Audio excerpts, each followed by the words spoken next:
नहीं स्वामी नहीं, आप ऐसा नहीं करेंगे, आप ऐसा कदापि नहीं करेंगे। स्वामी, हम क्या और हमारी क्षमता क्या दिन का सूर्य की आंखों में पड़कर उसे चौंकाने की बात सोच रहा है, मिट्टी का ढेला सागर को बांधने की बात सोच रहा है। स्वामी, संहार करता शिव सारे लोगों के ईश्वर हैं, और आप जाएंगे उन पर अपने बाण का प्रयोग करने? हाँ देवी रति, मैं वचनबद्ध हूँ, क्योंकि यह कार्य मेरे द्वारा ही संभव है। ये मेरे पूरे समुदाय के भविष्य का प्रश्न है देवी। मेरा भविष्य और स्वयं आपका भविष्य? लोक कल्याण के समक्ष ये अर्थहीन है देवी। मैं जा रहा हूँ देवी, मैं जा रहा हूँ।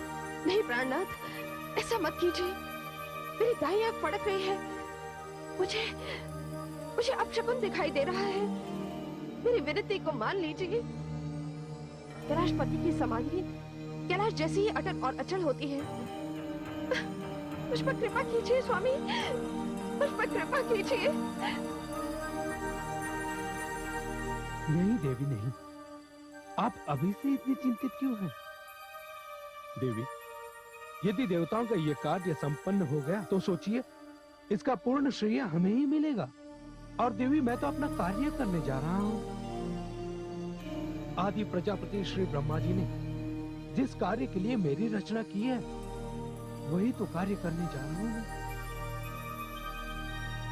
देवी रति, विदा। स्वामी,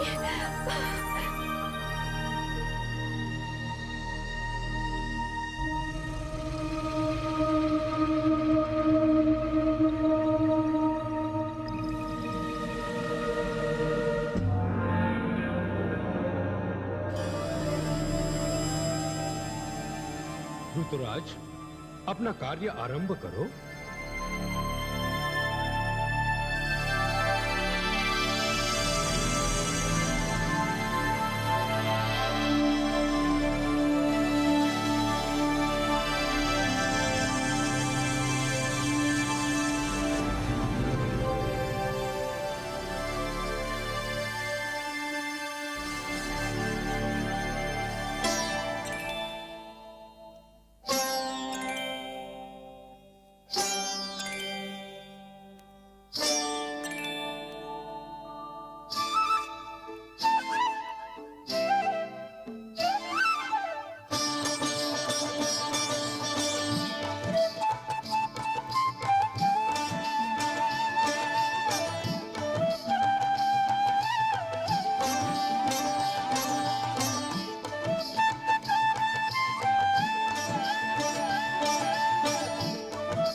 कामदेव, इन पर हमारा कोई प्रभाव नहीं पड़ सकता। ऐसा मत कहो। तुम मेरी सेना का मुख्य अंग हो और कामदेव की सेना उस हर व्यक्ति पर अपना प्रभाव डालती है जिसके पास लेश मात्र भी पौरुष शेष है। और ये तो साक्षात शिव है।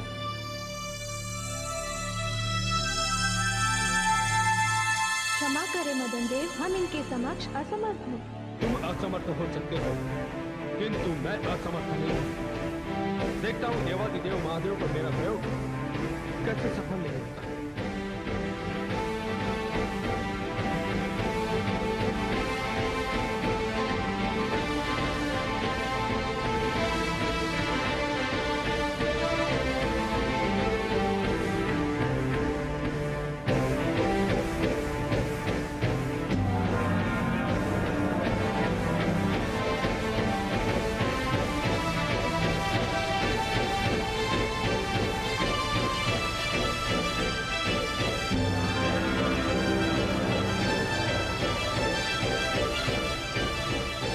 पुष्पबाण, तू कोमल है इसलिए कि तू काम का बाण है। तू अति सुगंधित है, तेरी शक्तियां असीमित हैं।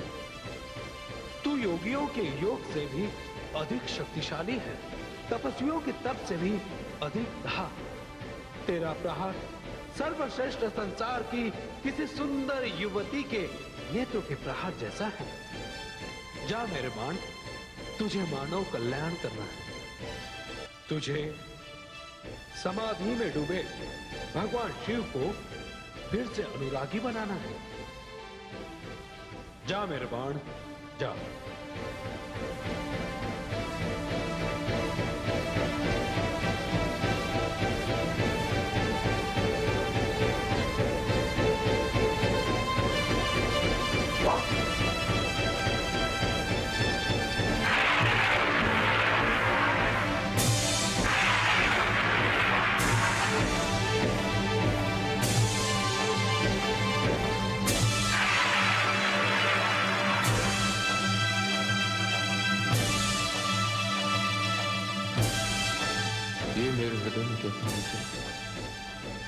ये कैसा भाव परिवर्तन?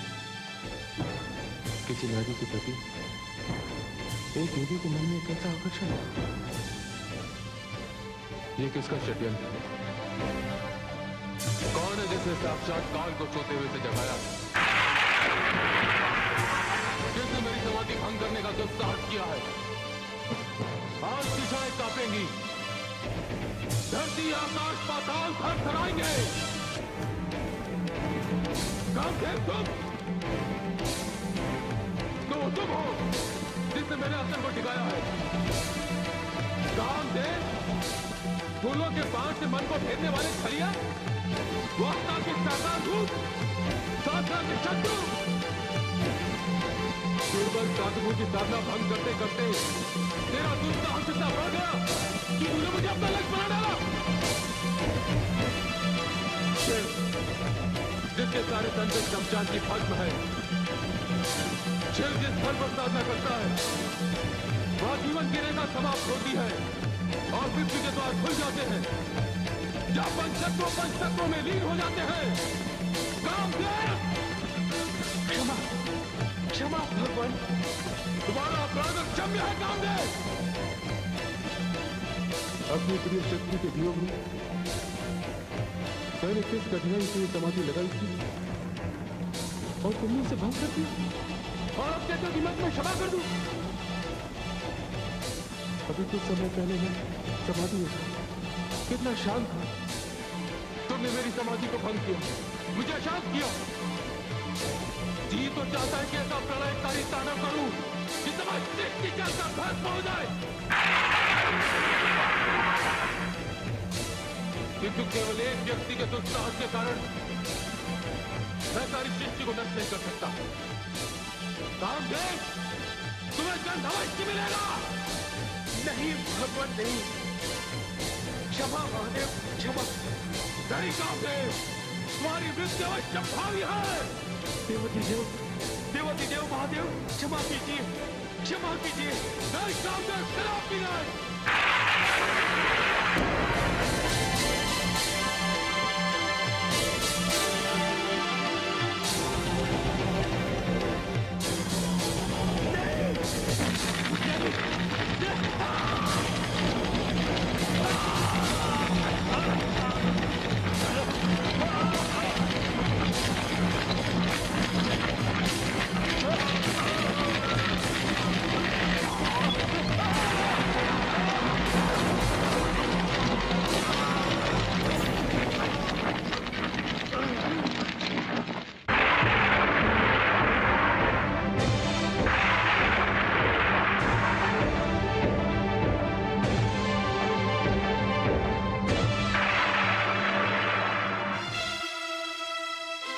हो गया, अनर्थ हो गया देवराज, अनर्थ हो गया।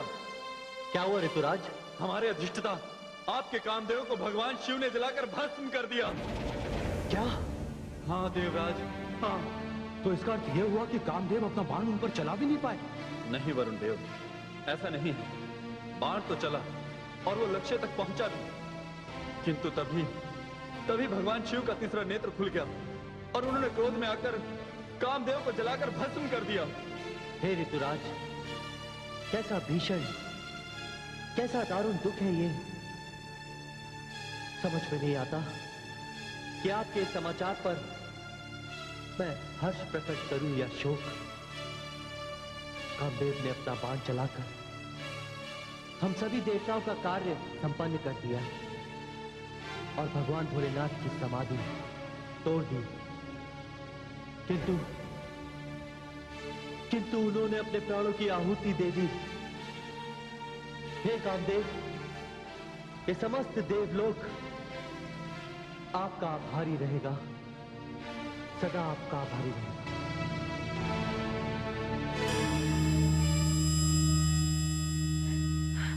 स्वामी, स्वामी, प्राणनाथ, स्वामी, प्राणनाथ,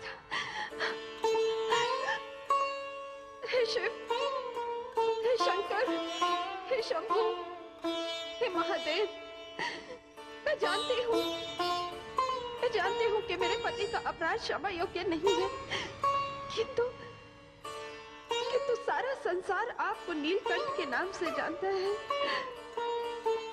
सृष्टि की रक्षा के लिए अमृत मंथन से निकला भयानक विष कालकूट आपने सारा का सारा पी लिया। क्या मेरे पति का अपराध उस कालकूट से भी अधिक विशाला था महादेव? देवी, कौन है आप?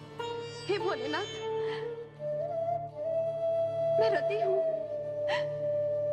मैं वो अभागिन हूँ जो कुछ समय पहले सधवा थी, सुहागिन थी, किंतु अब मेरा सुहाग आपकी क्रोधाग्नि में जलकर भस्म हो गया महादेव। हे महादेव, आपका व्रत करने से, आपका जप करने से और आपकी पूजा करने से तो कुंवारी कन्याओं को मनचाहा वर मिलता है, किंतु मेरा वर आपने मुझसे छीन लिया महादेव। पति और पत्नी जीवन में एक दूसरे के पूरक होते हैं, एक के बिना दूसरा अधूरा है। इस पीड़ा को आपसे अधिक और कौन जान सकता है महादेव? देवी रति, हे महादेव, मैं आपके चरणों में विनती करती हूँ, या तो आप मुझे मेरा सुहाग लौटा दीजिए,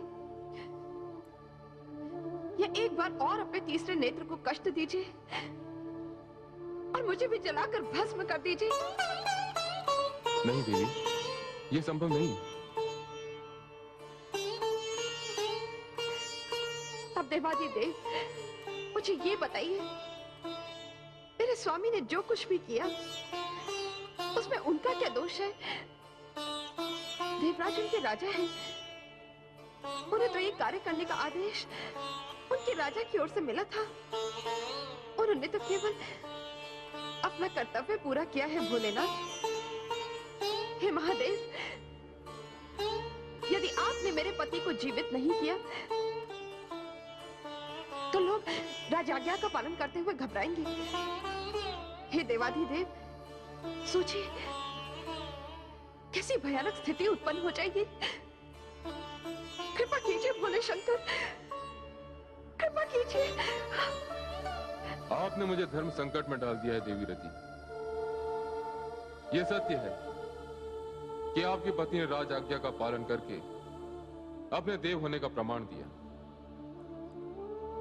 अभी आप जाइए देवी, आपको कुछ काल तो अपने पति की प्रतीक्षा करनी होगी। उसके पश्चात आपको अपने पति मिल जाएंगे, किंतु यह तब होगा जब श्री हरि विष्णु श्री कृष्ण का अवतार लेंगे। और तब तक आपके पति संसार में अनंग रूप में रहेंगे। वे दिखाई तो नहीं देंगे, किंतु और अधिक व्यापक हो जाएंगे और अपनी उपस्थिति का आभास सारी सृष्टि को देते रहेंगे। हे प्रभु, आप धन्य हैं, आप धन्य हैं। आपने मुझ दुखियारी पर बड़ी कृपा की है प्रभु, बड़ी कृपा की है।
नहीं, मुझे स्थान छोड़कर कहीं और जाना होगा।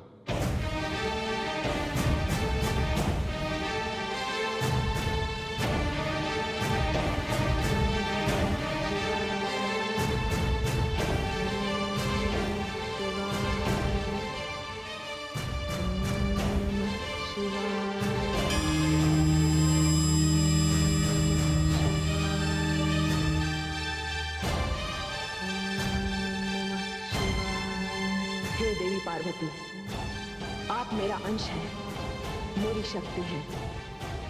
मुझे गर्व है आप पर कि आप अपनी तपस्या से, अपनी साधना से ये सिद्ध करने जा रहे हैं कि नारी में जो सहन शक्ति है उसे किसी सीमा में बांधा नहीं जा सकता। उसकी सहन शक्ति ही उसका सबसे बड़ा अस्त्र है। आपकी तपस्या संसार की हर नारी के लिए एक उदाहरण बन जाएगी।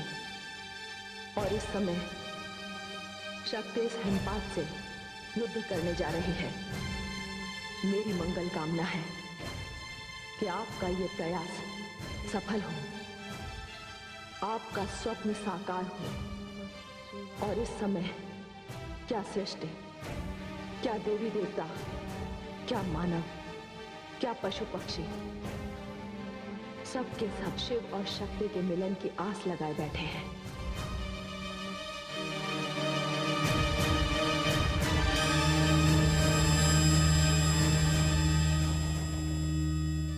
महारानी, मैं तो अभी यही कहूंगा कि आप वहां मत जाइए। स्वामी, ये कैसे संभव है कि पुत्री पर संकट हो और माता उसके पास न जाए? महारानी, मेरा ये दृढ़ विश्वास है कि हमारी इस लाडली पुत्री पर कोई संकट आ तो सकता है, किंतु वो संकट उसका कुछ बिगाड़ नहीं सकता। आप पिता हैं, आप कठोर हो सकते हैं, किंतु मैं माता हूं। यदि आज सारे देवी देवता भी आकर मुझे आश्वस्त करें तो मैं नहीं मानूंगी, क्योंकि आप देख रहे हैं वातावरण कितना भयानक है। मुझे खेद है महारानी, आप इस समय ऐसा व्यवहार कर रही हैं जैसे मरुस्थल का कोई प्राणी व्यवहार करता है जिसने कभी हिम के दर्शन किए ही ना हो।